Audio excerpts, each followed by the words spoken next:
শ্রীভূমিতে ফের hit and run, ট্রাকের ধাক্কায় কিশোরের মর্মান্তিক মৃত্যু। শ্রীভূমি জেলায় ফের এক মর্মান্তিক হিট অ্যান্ড রান দুর্ঘটনায় প্রাণ হারালো এক কিশোর।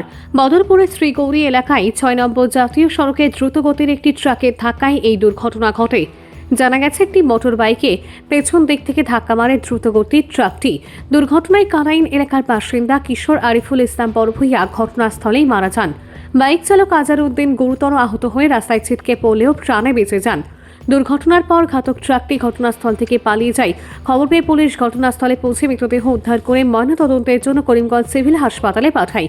পাশাপাশি ঘাতক ট্রাক ও চালকের সন্ধানে তল্লাশি অভিযান শুরু করা হয়েছে। এই ঘটনাকে কেন্দ্র করে এলাকায় শোকের ছায়া নেমে এসেছে। স্থানীয়দের অভিযোগ, জাতীয় সড়কে বেপরোয়া গাড়ি চলাচলের কারণেই একের পর এক প্রাণহানির ঘটনা ঘটছে। এক মুহূর্তের অসাবধানতায় কেড়ে নিল একটি তরতাজা প্রাণ। গাড়ি পিছনে ইয়ার এই আইও করে দিকে মারছে ধাক্কা। প্রথমে বুঝবাই কই কি টাকা মারলো ধাক্কা বুঝবাইছি না।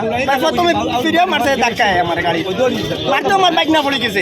আমি ও দৌড়ি আরে মন অধিকাংশ দুই দিন জীবিত আছে তিন দিন চারি গেছে।